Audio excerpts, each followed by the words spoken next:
जय हिंद मंच द्वारा बुधवार को हांसी चौक स्थित चित्रकूट में बेरोजगारी समस्या एवं समाधान विषय को लेकर विचार गोष्ठी का आयोजन किया गया। इस अवसर पर जय हिंद मंच के राष्ट्रीय अध्यक्ष सुरेश शर्मा विशेष रूप से उपस्थित हुए और मुख्य वक्ता के रूप में जय हिंद सेना के नवीन जय हिंद ने अपना वक्तव्य दिया।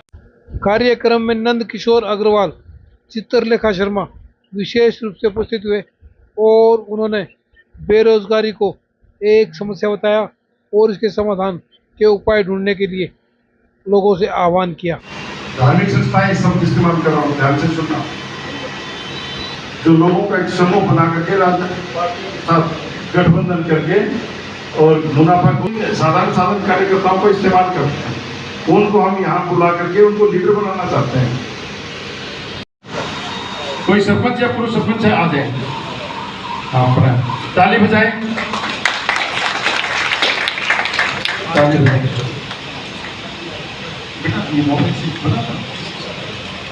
तो फिर पीछे खड़े हो, उधर सामने वहाँ बनाओ बेटा, मोबाइल से फोटो बनाओ।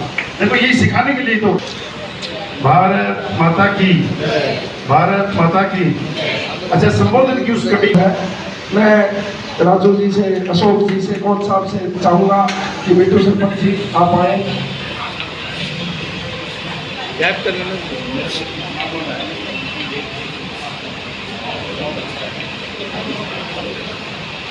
एक बार मैं सभी पूरे मंच को चाहूँगा कि एक बार खड़े भी हो जाए साथ में, ताकि ग्रुप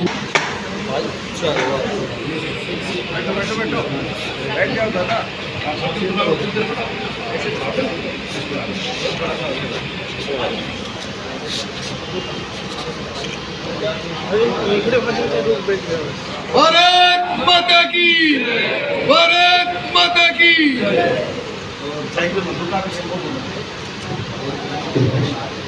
जरूरी है जय हिंद मंच कहता है वो इसलिए कि वो सैनिक से प्रशिक्षित नहीं है, उनको मोर्चे के बारे में मालूम ही नहीं है।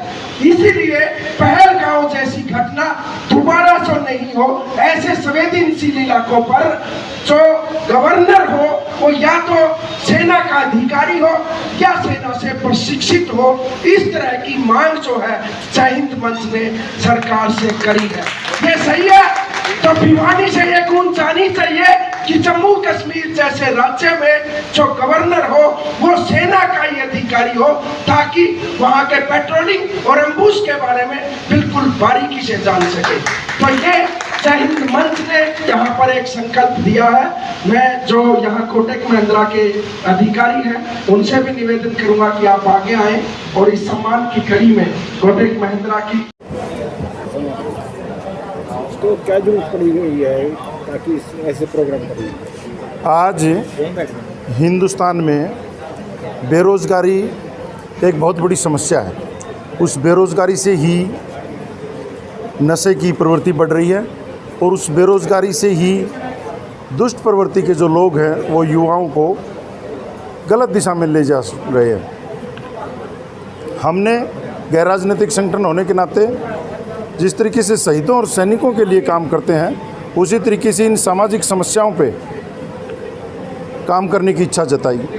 उसमें भिवानी की जो टीम है कोटक महिंद्रा की, उस टीम ने कहा कि हम भी आपके इस विचार से सहमत हैं। और ओम प्रकाश जी भुक्कल जो यहाँ पे इनके पार्टनर हेड हैं, उन्होंने कहा कि हम देवेंद्र जी को जो स्टेट हेड हैं उनको बुला करके हम एक सेमिनार रखना चाहते हैं। तो आज भारत के सबसे बड़े गैर राजनीतिक संगठन जय हिंद मंच ने कोटक महिंद्रा के साथ मिलकर ये बेरोज़गारी एक समस्या और उसका समाधान इस विषय पे सेमिनार रखी।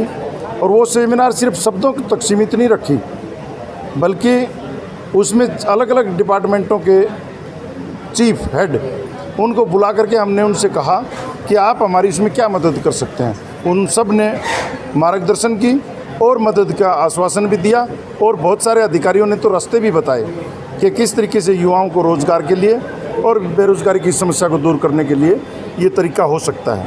फिर उसके साथ साथ कुछ प्राइवेट व्यावसायिक प्रतिष्ठान आगे आए, उन्होंने कहा कि हम भी इसमें सहयोग दे सकते हैं। उसी तरीके से कुछ ऐसे सामाजिक संगठन जो सरकार के साथ मिलकर के काम करते हैं, जैसे हिंदुस्तान स्काउट एंड गाइड।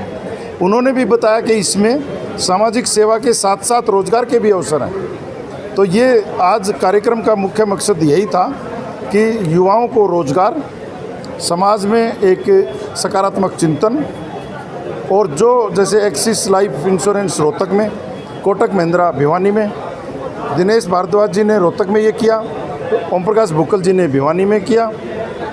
ये जो इस तरीके के जॉइंट वेंचर जो हो रहे हैं, ये रोज़गार प्रोवाइड करा रहे हैं और रोज़गार की मुहैया कराने में एक अच्छी सकारात्मक भूमिका निभा रहे हैं। जय हिंद मंच किस तरह सहयोग करता है? जय हिंद मंच तो एक जन चेतना और जन जागृति चलाने वाला एक संगठन है जिसका अपना एक बड़ा कैडर है। तो हम तो अपने 16.5 लाख लोगों के इस कैडर को इन संस्थाओं से जोड़ देते हैं। नो निंदा और नो चंदा का हमारा कॉन्सेप्ट है। इन संस्थाओं से भी हमने यही शर्त रखी कि हम किसी भी साथी को रोज़गार दिलाने की एवज में फीस लेने के हक में तो है नहीं, रोज़गार दिलाने से पहले उससे फीस लें इसके फेवर में तो हम है नहीं। इसको छोड़ करके बाकी हम अपना पूरा कैडर आप लोगों को साथ में जोड़ सकते हैं। सरकार ने 2 करोड़ पर साल, लेकिन वो अभी और ध्यान नहीं दे रहे। हाँ, वो तो हम आपकी बात से सहमत हैं, लेकिन हम किसी भी सरकार का या किसी भी पार्टी का कोई विरोध करना या उसकी पॉलिसीज़ पे क्रिटिसाइज़ करना, ये हमारी संगठन की कार्यशैली में नहीं है। हम सही को सही और गलत को गलत कहेंगे। आप पत्रकार हैं, बुद्धिजीवी वर्ग के लोग हैं, हमारे से ज़्यादा अच्छा जानते हैं और आपसे भी ज़्यादा अच्छा जानती है जनता। तो हम तो जनता के समर्थन में, जनता के साथ हैं, और बुद्धिजीवी पत्रकार लोग जो बात रखेंगे हम उसको लोगों तक पहुंचाएंगे। हम सरकार के पक्ष में भी नहीं बोलेंगे, विपक्ष में भी नहीं बोलेंगे। हम किसी पार्टी के फेवर में नहीं हैं, उसके हक में नहीं हैं, नीतियों के साथ हैं, सही के साथ हैं। आज भारत के सबसे बड़े गैर राजनीतिक संगठन जय हिंद मंच की जो विचार गोष्ठी थी, बेरोजगारी एक समस्या, लेकिन जय हिंद मंच बेरोजगारी को एक तरीके से आतंकवाद की तरह मानता है। और पिछले दिनों युद्ध के दौरान में देखा कि कुछ लोग बेरोजगारों को पकड़ करके, दूसरा जो पड़ोसी मुल्क है वो बेरोजगारों को पकड़ता है और फिर उनके माध्यम से अलग अलग जानकारियां देश के से जुटाने का प्रयास करता है। जम्मू कश्मीर जैसे इलाके के अंदर, जैसे पहलगांव के अंदर हमला हुआ, वहाँ पर देखा गया कि वहाँ के लोगों के अंदर नशा बढ़ा करके जो बेरोजगारों के साथ उसमें, और उनसे फिर जो है हमले की प्रवृत्ति में लाया जाता है। इस समस्या का समाधान करने के लिए आज ये जो बरसों पुराना संस्थान यहाँ पर चित्रकूट गेस्ट हाउस श्री राम कुंज के अंदर जो है नंदकिशोर अग्रवाल जी की अध्यक्षता में ये आयोजन रखा गया। इसमें भारतीय वायुसेना के एक ऐसे पायलट जिसने हजारों जो है पायलट पैदा किए, पायलट अनिल जी, फायर के चीफ जो है ऑफिसर डॉक्टर धर्मपाल भारद्वाज जी, गृह मंत्रालय की डायरेक्टर कुमारी चित्रलेखा जी, प्राइवेट संस्थान से एक्सिस बैंक से और कोटक महिंद्रा और Hindustan scouts and guides Haryana के माध्यम से जय हिंद मंच ने बीड़ा उठाया कि युवाओं को प्रारंभिक प्रशिक्षण दे करके रोजगार की तरफ आगे लाया जाए। अगर युवाओं को रोज़गार मिलेगा तो ठीक वो अपने साधन और संसाधन कमा करके नशे की आड़ में नहीं पड़ेंगे, और अगर नशे की आड़ में नहीं पड़ेंगे तो वो दूसरे देशों के द्वारा चलाई गई मुहिम का मोहरा नहीं बनेंगे और अपने राष्ट्र के प्रति समर्पित रहेंगे। इसलिए जय हिंद मंच देश के प्रत्येक राज्यों में युवाओं से ये आह्वान कर रहा है और बड़ी बड़ी कंपनीज से भी यही आह्वान कर रहा है कि युवाओं को रोज़गार देने के लिए आप आगे आएँ, जिससे भारत को समृद्ध भी बनाया जा सके और चरित्र निर्माण के माध्यम से राष्ट्र का निर्माण किया जा सके।